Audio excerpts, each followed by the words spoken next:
The Hobbit by JRR Tolkien. Chapter 15. The Gathering of the Clouds. Now we will return to Bilbo and the dwarves. All night one of them had watched, but when morning came they had not heard or seen of any sign of danger. But ever more thickly the birds were gathering.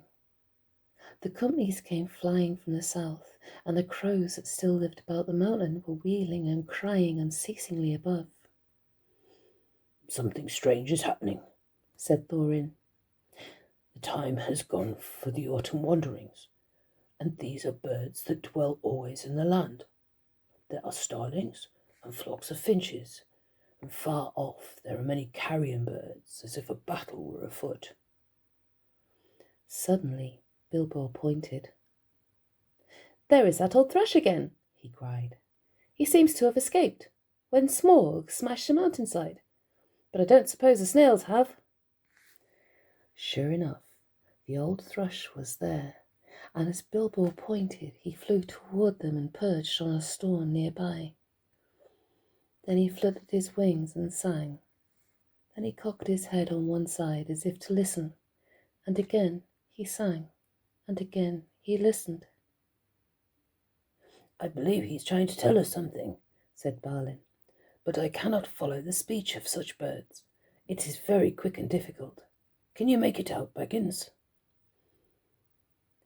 "Not very well," said Bilbo. As a matter of fact, he could make nothing of it at all. "But the old fellow seems very excited." "I only wish he were a raven," said Balin. "I thought you did not like them. You seemed very shy of them when we came this way before." "Those are crows, nasty, suspicious-looking creatures at that, and rude as well. You must have heard the ugly names they were calling after us. But the ravens are different. There used to be great friendship between them and the people of Thror, and they often brought us secret news, and were rewarded with such bright things as they coveted to hide in their dwellings. They live many a year, and their memories are long, and they hand on their wisdom to their children. I knew many among the ravens of the rocks when I was a dwarf lad. This very height was once named Ravenhill, because there was a wise and famous pair, old Kark and his wife, that lived here above the grand chamber. But I don't suppose that any of ancient breed linger here now." No sooner had he finished speaking than the old thrush gave a loud call and immediately flew away. "We may not understand him, but that old bird understands us, I am sure," said Balin. "Keep watch now and see what happens." Before long, there was a fluttering of wings, and back came the thrush, and with him came a most decrepit old bird. He was getting blind. He could hardly fly, and the top of his head was bald. He was an aged raven of great size. He alighted stiffly on the ground before them, slowly flapped his wings, and bobbed towards Thorin. "O Thorin, son of Thrain, and Balin, son of Fundin," he croaked, and Bilbo could understand what he said, for he used ordinary language and not bird speech. "I am Rock, son of Kark. Kark is dead, but he was well known to you once. It is 100 years, and 53 since I came out of the egg, but I do not forget what my father told me. Now I am the chief of the great ravens of the mountain. We are few, but we remember still the old king that was of old. Most of my people are abroad, for there are great tidings in the south. Some are tidings of joy to you, and some you will not think so good. Behold, the birds are gathering back again to the mountain, and to Dale from south and east and west, for word has gone out that Smaug is dead." "Dead? Dead?" shouted the dwarves. "Dead? Then we have been in needless fear, and the treasure is ours." They all sprang up and began to caper about for joy. "Yes, dead," said Rock. "The thrush, may his feathers never fall, saw him die, and we may trust his words. He saw him fall in battle with the men of Esgaroth, the third night back from now, at the rising of the moon." It was some time before Thorin could bring the dwarfs to be silent and listen to the raven's news. At length, when he had told all the tale of the battle, he went on. "So much for joy, Thorin Oakenshield. You may go back to your halls in safety. All the treasure is yours, for the moment. But many are gathering hither beside the birds. The news of the death of the Guardian has already gone far and wide, and the legend of the wealth of Thror has not lost in the telling during many years. Many are eager for a share of the spoil. Already a host of the elves is on the way, and carrion birds are with them, hoping for battle and slaughter. By the lake, men murmur that their sorrows are due to the dwarfs, for they are homeless, and many have died, and Smaug has destroyed their town. They too think to find amends from your treasure, whether you are alive or dead. Your own wisdom must decide your course, but 13 is a small remnant of the great folk of Durin that once dwelt here, and now are scattered far. If you will listen to my counsel, you will not trust the master of the lake men, but rather him that shot the dragon with his bow. Bard is he, of the race of Dale, of the line of Gillian. He is a grim man, but true. We would see peace once more among dwarves and men and elves after the long desolation, but it may cost you dear in gold. I have spoken." Then Thorin burst forth in anger. "Our thanks, Rock, Karg's son. You and your people shall not be forgotten, but none of our gold shall thieves take or the violent carry off while we are alive. If you would earn our thanks still more, bring us news of any that draw near. Also, I would beg of you, if any of you are so young and strong of wing, that you would send messengers to our kin in the mountains of the north, both west from here and east, and tell them of our plight. But go specially to my cousin Dane in the Iron Hills, for he has many people well armed and dwells nearest to this place. Bid him hasten." "I will not say if this counsel be good or bad," croaked Rock, "but I will do what can be done."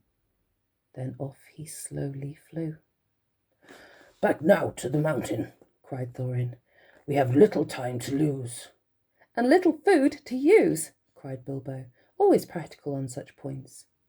In any case, he felt that the adventure was probably speaking over with the death of the dragon, in which he was much mistaken, and he would have given most of his share of the profits for the peaceful winding up of these affairs.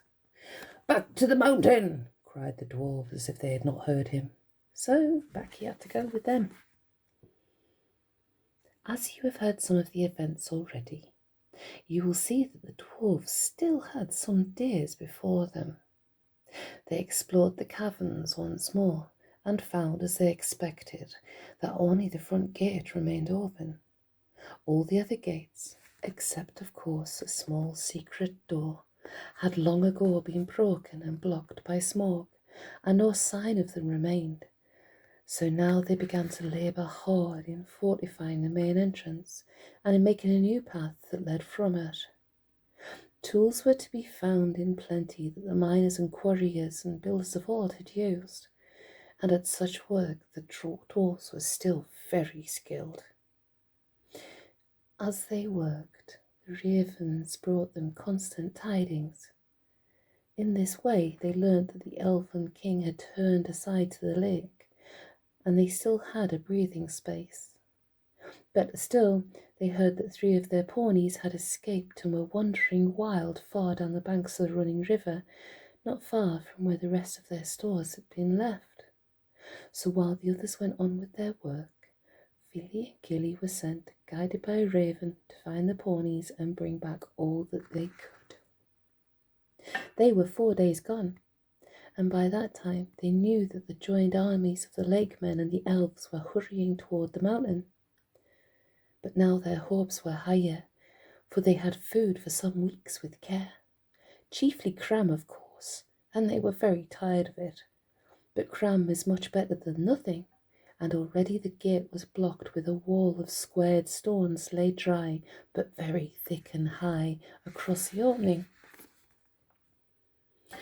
There were holes in the wall through which they could see or shoot, but no entrance. They climbed in or out with ladders and hauled stuff up with ropes.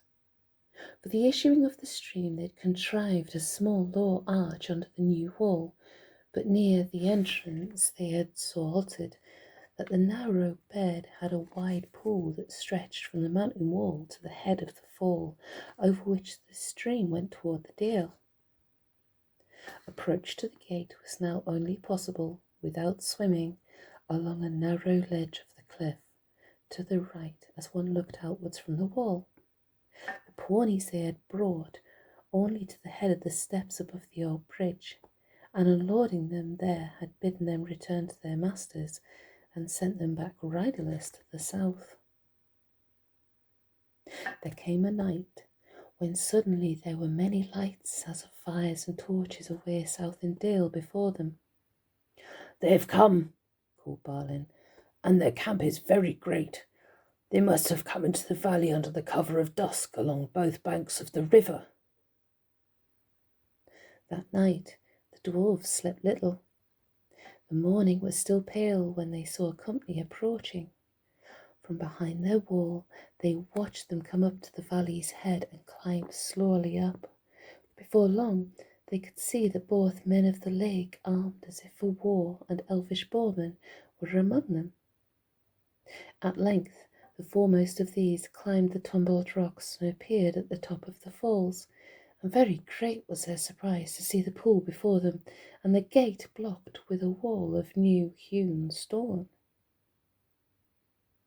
As they stood pointing and speaking to one another, Thorin hailed them. "Who are you," he called in a very loud voice, "that come as if in war to the gates of Thorin, son of Thrain, king under the mountain? And what do you desire?" But they answered nothing. Some turned swiftly back, and the others, after gazing for a while at the gate and its defences, soon followed them. That day the camp was moved to the east of the river, right between the arms of the mountain. The rocks echoed then with voices and with song, as they had not done for many a day. There was the sound too of elven harps, of sweet music, and as it echoed up toward them, it seemed that the chill of the air was warmed, and they caught faintly the fragrance of woodland flowers blossoming in spring.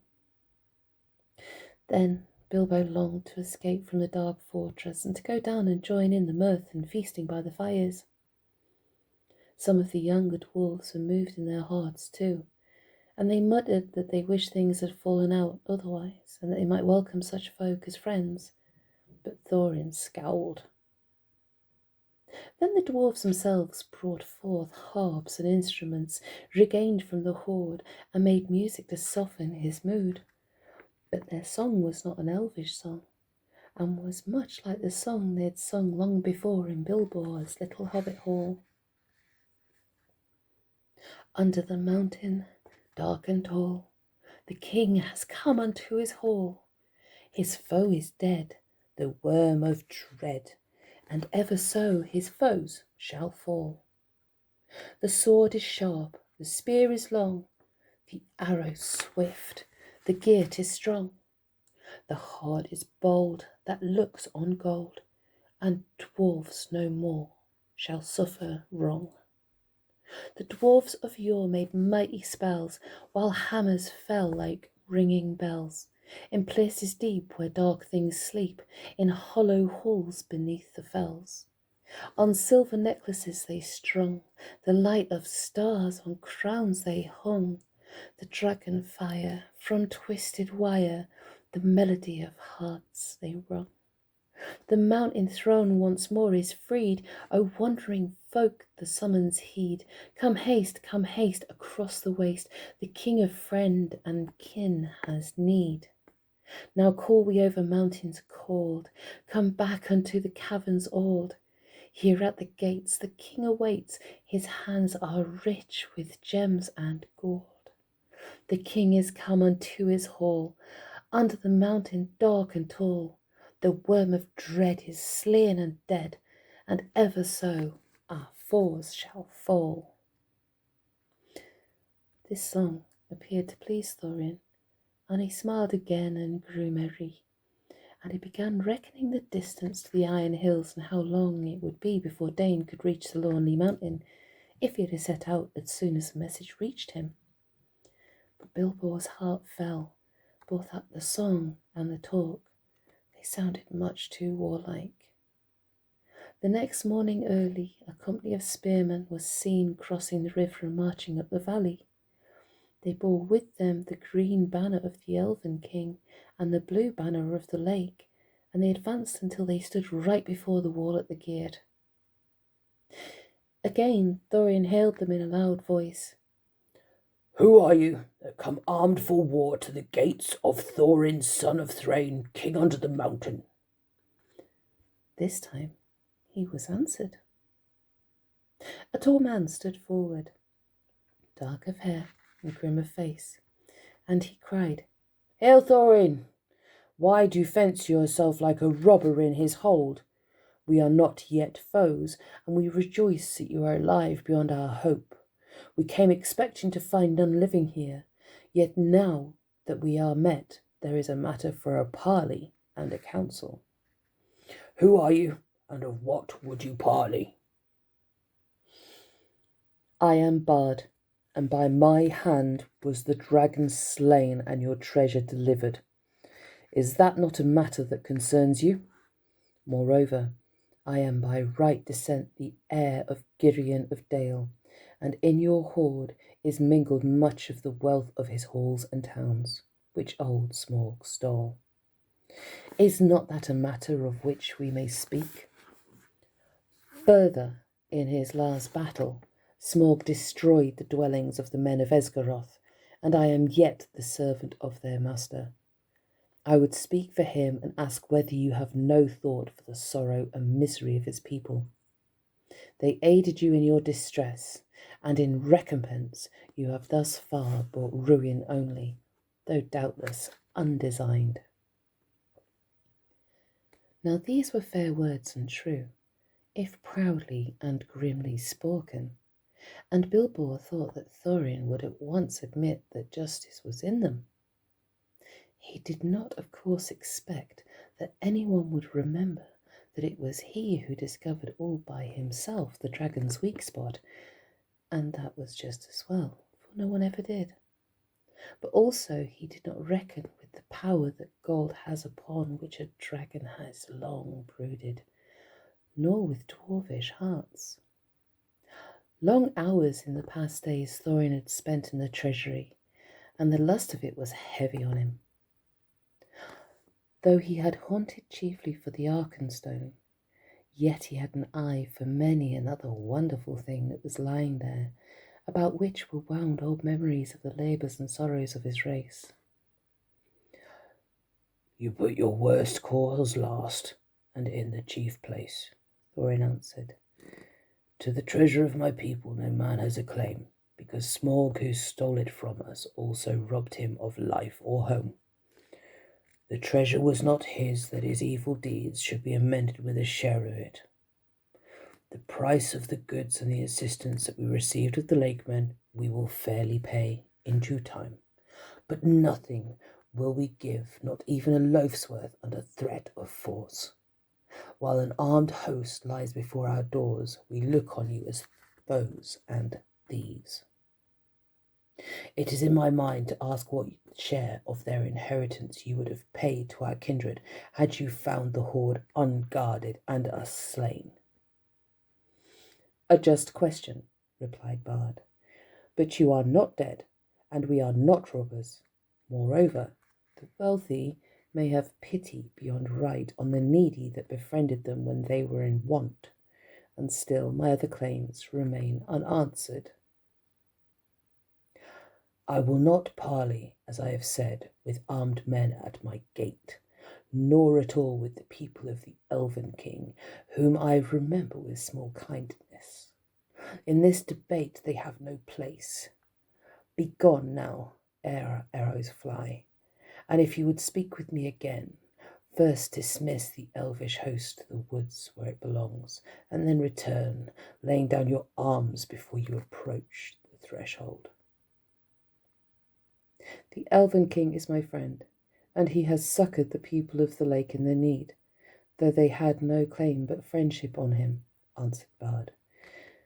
We will give you time to repent your words. Gather your wisdom ere we return. Then he departed and went back to the camp. Many hours passed. The banner bearers returned, and trumpeters stood forth and blew a blast.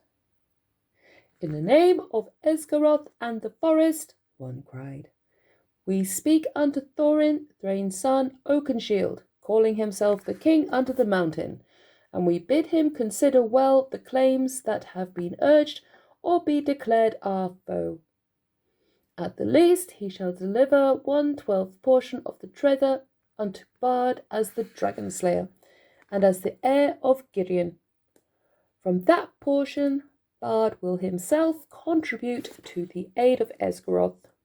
But if Thorin would have the friendship and honour of the lands about, as his sires had of old, then he will give also somewhat of his own for the comfort of the men of the lake.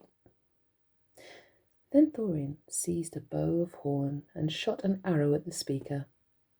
It smote into his shield and stuck there, quivering. Since such is your answer, he called in return, I declare the mountain besieged. You shall not depart from it until you call on your side for a truce and a parley. We will bear no weapons against you, but we will leave you to your gold. You may eat that if you will. With that, the messengers departed swiftly, and the dwarves were left to consider their case. So grim had Thorin become that even if they had wished, the others would not have dared to find fault with him. But indeed, most of them seemed to share his mind, except perhaps old Fat Bomber and Filly and Gilly. Bilbo, of course, disapproved the whole turn of affairs. He had by now had more than enough of the mountain, and being besieged inside it was not all to his taste.